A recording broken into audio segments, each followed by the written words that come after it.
Programa Celeiro de Craques, com Paulinho de Brito, Paulinho o mito. Paulinho de Brito vem chegando agora, mais energia na sua TV, trazendo tudo que você adora, informação com muito mais prazer. Alô, Baixada Vicentina, quem tem história tem prioridade, um toque de descontração e o compromisso com a verdade. Um toque de descontração e o compromisso com a verdade. Se liga aí que já vai começar. Quem é destaque aqui tem seu lugar. Celeiro de Craques, futebol, paixão, entrevistando mais um campeão. Celeiro de Craques, futebol, paixão, entrevistando mais um campeão. Pra quem tem opinião. Programa Celeiro de Craques. Olá, como vai, amigo telespectador da Baixada Vicentina do Brasil e do mundo? Estamos começando o programa Celeiro de Craques aqui pela TV Unisantos. Canal 12net, 40.1 digital, o antigo UHF, e você também pode assistir pelas redes sociais e simultaneamente pelo site, aonde você estiver em qualquer lugar do mundo, www.tvunisantos.com.br. Hoje eu vou ter o prazer, a honra, a satisfação de entrevistar ex-jogador de futebol do Santos, Santo André, Paysandu, já jogou na Costa Rica, um grande craque, Ecinho, que com certeza toda a Baixada e talvez até o mundo o conheça, porque é do tempo que sabia jogar futebol. Ele é do tempo que, quando ele foi na Cigana, a Cigana falou assim: tu vai ser jogador de futebol. E de fato foi, porque antigamente chegava na Cigana, ela falava assim: vai ser jogador de futebol. Aí voltava com o técnico numa peneira, aí o cara na cara de pau falava assim: garoto, a Cigana que leu a tua mão é falsa, é do Paraguai. Vai trabalhar, vai fazer ligada no cai, porque jogador de futebol tu não vai ser. É sim, um prazer, uma honra falar contigo. Estou te conhecendo agora, mas com certeza a tua história, a tua vida, obviamente eu acompanhei, até porque dizem que jornalista não pode falar que torce para esse ou para aquele. Eu sou Santos Futebol Clube e São Vicente Atlético Clube. No São Vicente eu tive o prazer de jogar também, ser campeão, inclusive até ser o autor do hino. E do Santos, eu sou santista porque nasci em Santos e, obviamente, mesmo que o Santos fosse uma Ponte Preta da vida, o Santo André da vida, um time pequeno, eu iria sempre torcer para o time da minha terra, porque nós somos bairristas, e você também nasceu em Santos, eu acredito que você teve a honra de jogar no time que você também, obviamente, torce. E é legal isso daí, né? É bacana. Mas conta para o amigo do Celeiro de Craques um pouco da tua história. Quando é que tu pensou assim? Quando é que tu foi na Cigana e a Cigana falou assim: pô, tu vai ser jogador de bola? Agora, olá, um prazer muito grande estar no Celeiro de Craques, estar aqui com você, Paulinho, é um prazer imenso. E você falou agora e fez me lembrar, quando a minha mãe ainda grávida, ela estava com meu pai no Centro Antigo de Santos e tinha o Realejo, lembra do Realejo? Lembro, né? Tipo, Realejo. E ela lançou a sorte, isso. lançava a sorte. Era uma espécie de periquito. Uma espécie de periquito. E pior que era batata. Aqui. Era batata. E saiu para minha mãe, em relação a mim, que eu estava na barriga, né, dela, campos verdejantes. Olha, uma coisa assim impressionante. Você falou agora e casou, né? E eu fiquei até impressionado. E minha mãe sempre falava, ela já faleceu, tudo, meu pai também, perdi agora há pouco tempo, há 3 meses, mas eles sempre falavam isso: filho, saiu campos verdejantes e a tua vida foi toda no terreno verde, né? E até hoje está sendo. Até hoje, impressionante. Qual é o nome da sua mãe? Dona Marilza, né? Do teu pai? Do meu pai, Edson. Legal. Edson, o teu nome inclusive é Edson Valente, né? Pouca gente sabe. Edson também é o seguinte, tem um cara chamado Edson que jogou com a camisa 10 do Santos. Esse aí é fantástico, esse é o concurso, é o number one, né? Esse aí. Na verdade, até falo do Pelé, que o Pelé jogava com a 10, e você pegar a regra do futebol, número 10 se chama gol. É impressionante, a regra 10 do futebol é gol. Então é uma coisa predestinada, com aquele manto branco que parecia um anjo jogando que ninguém conseguia pegar. E o interessante é que quando ele jogava na seleção, não tinha numeração e foi sorteado 10 para ele. Era uma coisa Por assim... isso que ele fez 1.284 gols. Exatamente, com 33 títulos, né? E quantos gols tu fez na tua carreira? Porque tu era centroavante, também jogava de meia, também jogava pelas pontas, né? Isso, eu comecei no Portuários, né? Porque o pessoal diz que isso daqui é moderno agora, né? O cara que joga pelas pontas, joga pelo meio, de centroavante. Eu sempre falo que no futebol só muda a nomenclatura. E graças a Deus que a bola continua redonda, né? A bola continua redonda. O campo, lógico, diminuiu um pouquinho as dimensões, mas continua 11 contra 11. E tem que fazer gol no adversário. Tem que fazer o gol adversário. Infelizmente, a gente vê o time hoje tudo retrancado, né? A gente vê os caras fazendo limpador de para-brisa ali, o rabo de vaca do jogador, o atacante na intermediária defensiva marcando, sendo que a minha época não era assim. Nunca foi assim. Nunca foi. Nunca foi. Era no máximo cercar, né? No máximo cercar. Hoje em dia, o atacante ele volta demais, demasiado, né? Demasiado. E a gente fica nessa situação. Mas eu me chamo Edson Luiz Valente Correia, né? Sou conhecido por Essinho. O Essinho vem do Edson? Vem do Edicinho. Edsinho. Aí acabou ficando Essinho. Entendi. Acabou ficando Essinho. Fica desde garoto. Minha avó me chamava só de Essinho. Se te chamar de Edson na rua, tu nem vira. Edson, só minha esposa que me chama de Edson quando eu estudava, que as pessoas me chamavam pelo primeiro nome, Edson, né? Mas, tu nasceu em Santos mesmo? Eu sou santista, nasci em Santos e qual tive foi o prazer de jogar no Santos, o time de coração, que eu Exatamente, sempre fui santista. Eu acho que quem nasce em Santos tem a obrigação moral de torcer para o Santos Futebol Clube. Mas, infelizmente, tem corintiano, tem palmeirense e São Paulino. Vai fazer o quê? É o direito deles, né? Sim. Assim como também lá em São Paulo tem torcedores do Santos. Exatamente. Mas eu acho que quem nasce aqui na Baixada deveria torcer pro Santos. Qual foi o teu primeiro time que tu jogou? Começou na Várzea ou já começou lá no Portuários? Eu sou oriundo do Portuários também era BNH. Várzea, né? Eu sou oriundo do BNH, joguei muito ali. Tinha um time lá que até o Robson Salgundi era o nosso goleiro, a gente começou junto ali. O Internacional, dali a gente foi para o Portuários, com o Eduardo Gene, tivemos 2 temporadas ali. Depois fui para o Santos, e aí peguei infantil, juvenil, júnior. Fiquei 10 anos no clube, né, no Santos Futebol Clube. Até chegar ao profissional. Até chegar ao profissional. Graças a Deus a minha base foi muito forte, sempre era goleador, titular. Trabalhei com vários treinadores dentro da minha formação ali na base. Aí depois subi no profissional com o Geninho que me promoveu. Trabalhei com o Pepe, Nicanor de Carvalho. Trabalhei com grandes treinadores e grandes jogadores também. Eu peguei final de carreira de Serginho Chulapa, peguei final de carreira de Juari, peguei também Paulinho Maquilari, artilheiro do Brasileiro, peguei o Guga, que também foi artilheiro do Brasileiro. Então, para mim, era um pouco difícil eu ser titular. Então, eu ficava no banco, entrava às vezes no segundo tempo, às vezes era emprestado. Jogou até com o Sócrates, né? Joguei com o Sócrates também. Tivemos uma excursão para o Caribe, né, para Jamaica, para Grand Cayman também. Tive o privilégio. E com o Sócrates tem 2 situações bacanas. Primeiro que ele deixou uma chuteira daquela topper autografada, né, que vinha, era personalizada, sim, né? Ele deixou para mim. E uma outra situação, quando a gente estava ganhando de 5-0, eu estava no banco lá no Caribe, lá em Grand Cayman, e ele saiu do jogo faltando mais ou menos uns 10 minutos, tirou a tarja de capitão, a faixa de capitão, e passou para mim. Eu ia passar para o César Sampaio, né? E aí ele falou, não, termina você como capitão do Santos. Aí um jogo internacional no Caribe, né? E o Sócrates me proporcionou essa alegria muito grande. Poucas vezes eu falei isso, né? E estou falando hoje aqui uma coisa assim que ficou marcado na minha mente, e eu era um jogador jovem. O Sócrates, para quem não lembra, ele foi um dos grandes jogadores do futebol brasileiro, sobretudo na Copa do Mundo de 82. No Corinthians foi o grande jogador. Eu me lembro dele jogando no Botafogo de Ribeirão Preto, na Vila Belmiro contra o Santos. Eu nunca acreditei em jogador grandão. Para mim, jogador grandão tem que ser jogador de basquete. Ele fez um gol de calcanhar puxando a bola. Naquele dia deitou e rolou. Mas o Sócrates, desde moleque lá em Ribeirão Preto, ele era santista. Tanto é que ele veio jogar no Santos por esse fator. Depois, obviamente, passou a ser corintiano, porque ele se identificou muito mais com a equipe do Corinthians. Entretanto, ele era torcedor do Santos. Você sabe disso. Confirmo. Ele falava para você. Falava isso sim para nós. Sócrates era muito sério, né? Sócrates era uma pessoa muito introvertida, mas de vez em quando ele muito se soltava. Inteligente, né? Muito inteligente. Médico, né? Outro naipe, né? Nível A. E pena que nós perdemos, né? O nosso capitão. Qual é a especialidade dele como médico?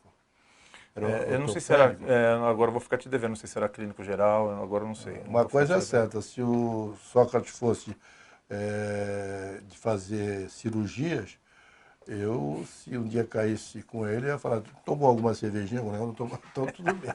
Porque ele gostava. Aliás, quem é que não gosta? Mas o Sócrates nunca foi de droga. Não. O Sócrates era uma cervejinha e diga-se de passagem, não engordava, porque o biotipo dele era bom, né? E um baita jogador. Um dos poucos jogadores que eu vi grandão que realmente sabia jogar. Teve um na Várzea que jogava na Sociedade Esportiva Barreiro, João Enguiça. Também era grandão, centroavante. Não é do teu tempo, o teu pai, se fosse vivo, com certeza iria lembrar. Nós vamos para os nossos apoiadores, daqui a pouco voltamos aqui com o Ecinho, ex-jogador do Santos, Santo André, Paysandu, e também jogou na equipe da Costa Rica, que o nome é grandão, depois ele fala, tá certo? É rapidinho. Programa Celeiro de Craque. Alô, você que vai construir ou reformar a sua casa? Lembre-se que o acabamento é fundamental. Pensou em gesso? Guarde bem esse nome, Jardel Gesso. Profissional qualificado, trabalho de alta qualidade. Ligue Jardel Gesso 996036612. Gesso 3D, sancas, divisórias de casa, escritórios, forros, banheiros, armários, estantes, revestimentos e qualquer tipo de decoração em gesso e também drywall. Orçamento sem compromisso. Aceita cartões de crédito. Ligue lá e fale com Jardel Gesso 996036612. Eu disse, pensou em gesso? Jardel Gesso é a solução. Profissionalismo, qualidade e competência. E o menor preço da praça. No Supermercado Novo Sucesso, você encontra ofertas todos os dias, pão quentinho a toda hora, além de uma grande variedade de doces e bolos. Carnes frescas, frutas, verduras e legumes sempre fresquinhos. Aceitamos todos os cartões de crédito e débito. De segunda a sábado, das 6h30 às 20 horas. Domingo, das 7 às 14 horas. Supermercado Novo Sucesso. Rua Professor Antônio Pedro de Jesus, 788, Cidade Náutica. Automecânica Isaías. Rua Palmeira dos Índios, número 10, São Vicente, Catiapuã. Sua bicicleta quebrou? Não fique triste, não se zangue. Ciclo Penedo é a solução. Ciclo Penedo, peças, acessórios para bicicletas e consertos em geral. Ah, já ia me esquecendo. Também tem chaveiro 24 horas. Você compra a sua bike em 6 vezes sem juros. Venha e confira o menor preço da cidade. Aceitamos todos os cartões. Atendimento das 8h30 da manhã às 18 horas. O endereço é muito fácil. Avenida Penedo, número 109, Catiapuã, São Vicente. Ligue lá e fale com a Ana ou o Manuel. 988-076867 ou 3043-1821. Ciclo Penedo é sinônimo de tradição. Há 30 anos no ramo de bicicletas. Voltamos a apresentar programa Celeiro de Craques. Voltamos com o segundo bloco do programa Celeiro de Craques aqui pela TV Unisantos, canal 12 NET 40.1 digital. Lembrando que estamos falando com o ex-jogador profissional Ecinho e também hoje observador técnico da equipe do Peixe. E observador técnico, eu me lembro dos olheiros de antigamente, eu me lembro do seu Ernesto, do Papa, que foram pessoas que descobriram vários talentos, talvez no tempo em que ainda existiam muitos campos. Hoje eles são parcos, praticamente em Santos não tem mais campo de futebol. Tem a Brescas, tem o campo do Juventude e o Pagão. Talvez não tenha mais campo em Santos. São Vicente também se resume a 5, 6. Praia Grande já tem uma várzea melhor, até com alambrados. Talvez hoje você consiga descobrir talentos indo para o litoral sul ou norte, porque a Baixada propriamente dita, que sempre foi um celeiro de craques, hoje, lamentavelmente, surge poucos jogadores, né, Sim? E você falou um tema importante, porque se você pegar a primeira regra do futebol, é o campo de jogo. É o campo de jogo. Né? Depois vem a bola, os jogadores e assim vai. No campinho, antigamente, o senhor Ernesto passava e via um moleque jogando no campinho, gol caixote. Aí ele levava para o Santos. E vai por aí. Que já era o reduzido. Na verdade, já era o famoso reduzido. E o senhor Ernesto, você falou numa pessoa que sempre foi amante do futebol, grande observador técnico, né, que é o olheiro. E ele ia muito em casa, ele persistiu muito comigo. Que às vezes a gente dava uns vacilos, meio soninho. Gostava de dormir bastante. Dormir bastante, mas ele ia lá, ele cobrava de mim, ele, não, você tem talento, você vai seguir em frente. E eu agradeço muito ao senhor Ernesto Marques por esse incentivo e por essa força de sempre apostar em mim. E deu certo. Você se profissionalizou em que ano no Santos? Eu profissionalizei em 89, eu já tinha anos? 19 anos, eu estava beirando os 20 anos de idade. Naquela época eu demorava para profissionalizar, se ganhava pouco, não ganhava muito, né? Mas a gente só por estar profissionalizando ficava hiper contente, né? E Só depois sair em fazer parte figurinha do também, grupo, né? de Copa União. Então era um prazer. Porque muito sair grande. em figurinha tinha nome, entretanto, a parte financeira... A parte financeira realmente era muito abaixo, porque era normal naquela época, né? E aí depois a gente era emprestado e ganhava um pouquinho mais nos clubes, aí voltava, aí era emprestado de novo para ganhar experiência. Nessas andanças eu tive coisas boas, porque eu fui campeão no Jabuticabal da 2ª divisão, fui goleador, aí peguei seleção paulista. Depois eu fui para o Olímpia e fui campeão para a Série B do Brasileiro, né? E fui bem lá também. Uma das poucas vezes que o Olímpia subiu. Foi o título mais importante do Olímpia, que deu acesso à Série B do Brasileiro. Então eu estava lá também. Inclusive tinha 5 jogadores do Santos, o Marco Antônio Cipó estava comigo, o Cássio, o zagueiro, estava comigo, o César Ferreira também estava comigo. Você entendeu? Então foi muito legal, foi muito bacana. Tipo assim, vacas magras no Santos, mas graças a Deus, onde eu ia, eu era campeão, as coisas aconteciam. Aí eu voltava até um dia eu ser liberado, né? Com 25 anos de idade. Eu joguei na Portuguesa Santista também, joguei no Santo André. Eu joguei em 22 clubes como profissional, rodei bastante. Agora, o Santos Futebol Clube, para vocês, talvez depois que o Pelé parou de jogar futebol, veio a garotada de 78. Aí houve aquele hiato até 84, né? E depois de 84 também teve um jejum sem ganhar títulos. O Santos só deu chance e notoriedade quando ficou financeiramente lá embaixo, ou seja, com os seus cofres vazios, aí colocou. Vide 78, no tempo do Formiga, que não tinha ninguém para colocar, subiu todos. Não teve um que não subiu, na época era juniores, né? Hoje tem uma nova nomenclatura, sub-20, aí subiu todos. 84 já foi um time pronto, que o grande chanceler, o seu Milton Teixeira, trouxe Humberto, Zé Sérgio, o Serginho já estava. Deu certo, aliás, a jogada do gol foi dos 3. Né? E o Santos, também com a garotada de Robinho e Diego, foi a mesma coisa quando o Marcelo Teixeira, que diga-se de passagem, na minha concepção, o Marcelo foi um dos maiores presidentes da história do Santos, junto com o Atier, os dois melhores, sem nenhum menosprezo aos outros presidentes, mas ele edificou o patrimônio e ganhou o título. E o Atier ganhou tudo que o Santos, obviamente, pôde ganhar dentro das 4 linhas. Também montou aquele time com Edmundo, Rincon, não deu certo, foi vice-campeão, colocou a garotada e o time foi campeão. Só que esses garotos da tua época não tiveram a sorte de ter um Robinho, de ter um Diego, de ter um Neymar, depois ainda veio o Neymar e o próprio Ganso, porque senão também seriam campeões. O Flavinho, que trabalha comigo lá no Esporte por Esporte, ele sempre fala, Paulinho, a minha época, eu não sei se tu chegou a jogar com o Flavinho. Joguei com o Flavinho. Então ele falou, em 90 nós tínhamos um bom time, só que a gente não tinha o cara, aquele cara que decidia. Por isso que vocês não beliscavam, obviamente, o campeonato. É verdade isso? É verdade, é verdade. O Santos sempre teve equipes boas, tanto é que sempre teve na primeira divisão, nunca caiu, né? Mas pegamos um momento de vacas magras, né? E eu acho que naquela época que eu joguei, se eu tivesse também mais chance, né, eu poderia aproveitar melhor, por causa que a vida consiste de você estar credenciado para jogar futebol, que tem que ter capacidade, mas há necessidade da oportunidade, né? Então eu tinha poucas oportunidades, mas o Flavinho falou uma coisa com muita propriedade. O time era bom, a safra foi muito boa, grandes jogadores, né?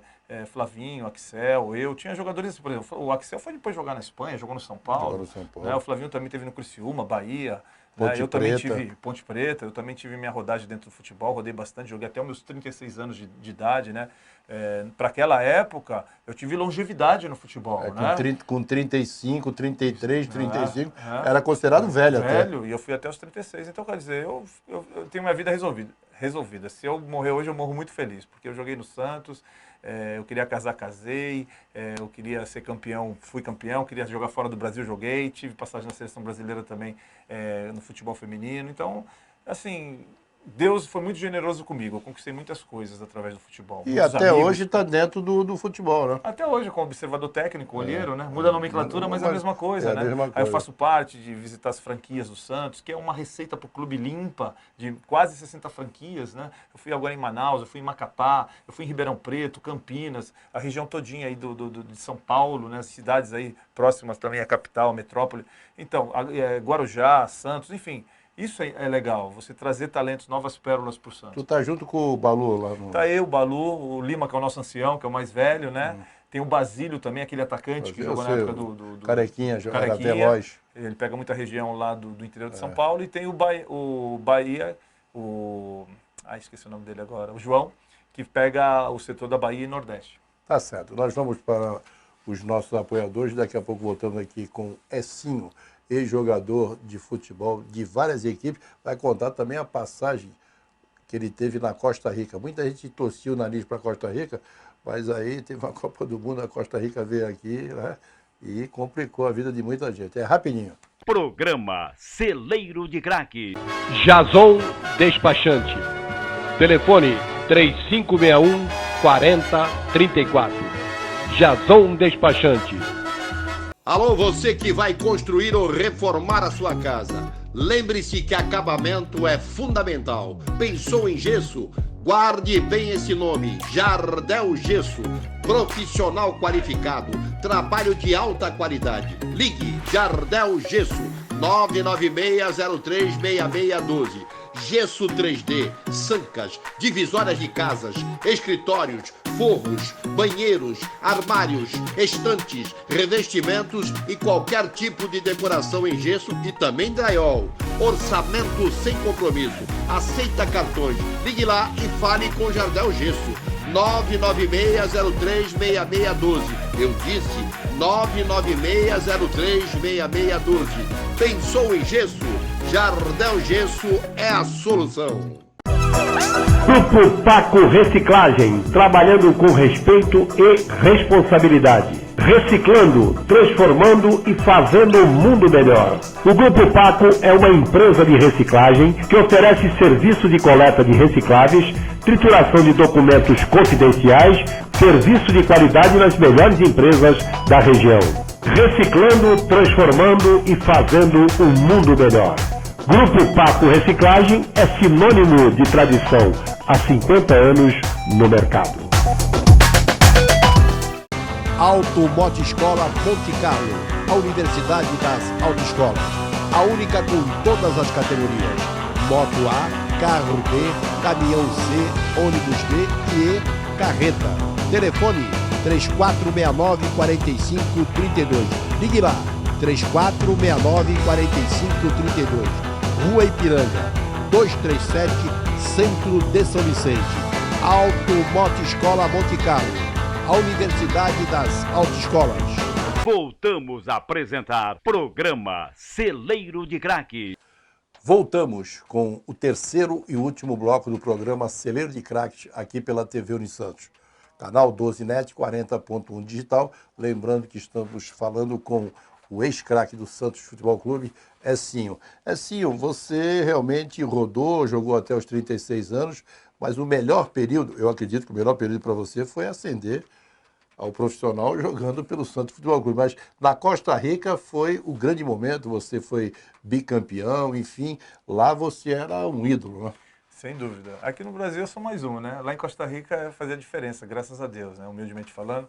Mas eu tive uma passagem muito boa, 2 temporadas, fui bicampeão nacional, artilheiro, disputei a UNCAF, a CONCACAF, onde eu fui vice-campeão da CONCACAF, quase disputei aquele campeonato mundial da FIFA, porque o Necaxa ganhou da gente na final em Las Vegas, então o Necaxa que teve a vaga, e eles vieram para cá e ficaram em terceiro, que o Corinthians foi campeão em cima do Vasco no Maracanã. Então foi a melhor fase da minha vida, eu fiz muita amizade, eu joguei com muita propriedade, fazia muitos gols, disputei a UNCAF, disputei a Merconorte, fiz partidas no Peru contra o Aliança Lima, fiz também contra o Nacional de Medellín, na Colômbia. Então viajei bastante, conheci a América Central todinha, fui para a América do Norte também, fiz jogo no Azteca contra o Necaxa, a equipe mexicana, disputamos praticamente o final da CONCACAF em Las Vegas, que foi tremendo também. Então, a melhor fase, com 30 anos de idade, todo mundo achando que eu estava no declive da minha carreira, e Deus estava me abençoando, foi generoso comigo, e eu voltei com 32 anos de lá, e depois encerrei a minha carreira com 36. Mas foi muito legal, foi a melhor passagem que eu tive.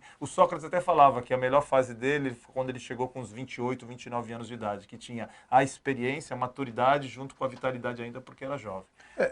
Isso é verdade. Eu acho que o cara com 28 para 30 anos, até os 35, até os 40, eu acho que o cara tá... Se o cara se cuidar e o profissional tem que cuidar do seu corpo, sim, ele joga com tranquilidade. Porque os atalhos ele já passa a conhecer. Então, uma bola que, quando tu é moleque, tu tem medo de dominar, já quer tocar de primeira, tu já segura, já sabe aquela experiência que vale muito. É um traquejo, a experiência. O cara fica safo dentro da partida, né? Ele já vai pelo atalho, ele já usa mais a técnica. Não se né? cansa tanto. Não se canta, não desgasta, não perde energia de bobeira. Desnecessária. Então é isso aí mesmo. Você está falando com propriedade. Com certeza. E já sabe até quando o cara vem na maldade, já dá uma puladinha antes, já sai fora, porque isso no futebol, sabe que tem cara que se irma contigo e quer te pegar toda hora. Mas qual foi o cara que tu se inspirou para jogar como centroavante? Que eu achava que tu era meia.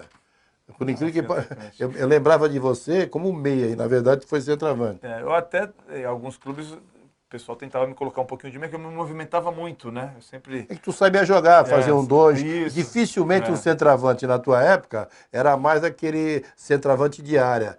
Talvez o Aloísio era também um centroavante parecido com o Tico, que saía, sabia tocar, dava para jogar também na meia, né? Mas era raro isso daí antigamente. Era raro. Então eu tinha essa mobilidade, saía bem da área, fazia um 2, me deslocava bem e tinha também faro de gol, chegava, aproveitava minha altura. Para você ter uma ideia, eu comecei muito pela beirada, dando assistência, e terminei minha carreira jogando como pivô de costa e usando o meu cabeceio como ponto do fundamento técnico, do gesto técnico. O melhor que eu tive no final da minha carreira era o cabeceio posicionando bem na área. Mas que é ruim para quem é técnico jogar desse jeito, né? Que normalmente para jogar de costa para zaga e para servir de pivô, normalmente é aquele centroavante que não tem muita técnica, né? Mas eu consegui aliar as duas coisas, né? Porque aproveitando a minha altura e vindo com os meias de trás, eu conseguia... Tu tem 1 metro e quanto? Tenho 1,81 m. 81, para centroavante era grandão. Era grande. Hoje seria não. Pequeno. Hoje seria pequeno. Hoje os jogadores são mais esguio, né? Você que é observador técnico, tu vai numa peneira, numa franquia do Santos. O zagueiro tem que ser grandão? O goleiro tem que ser grandão? O goleiro ou se o moleque tiver talento, independe da altura? Não, o Santos ele visualiza a técnica, independente do menino estar maturado ou não. Esse é o primeiro critério. Lógico que a parte física é a base da pirâmide, isso aí não tem como. Aí a parte técnica, a parte tática e o emocional. O menino tem que render, né? E a gente conhece muito jogador de jogo, né? No jogo. Eu até falo que a melhor observação é quando você está jogando contra uma equipe grande, né? Pega os times pequenos jogando contra o Santos. Ele se destacou, esse menino já deu para identificar que ele é jogador de jogo. Entendeu? Aí a gente vai nas franquias, é ótimo, excelente, esse trabalho é maravilhoso.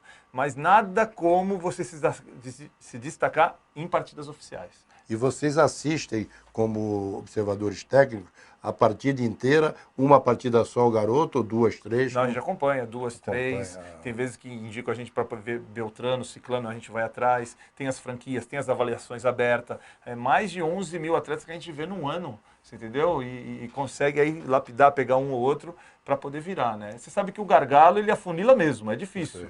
Né? Não tem assim como o pessoal fala, tem um jogador bom em cada esquina. Não é verdade. Tem que ter muito talento, tem que ter muita capacidade. Foi-se o tempo. Hoje em dia, a captação ela tem que ser grande, apurada para poder virar. Isso é verdade. Mas, infelizmente, o nosso tempo acabou, assim.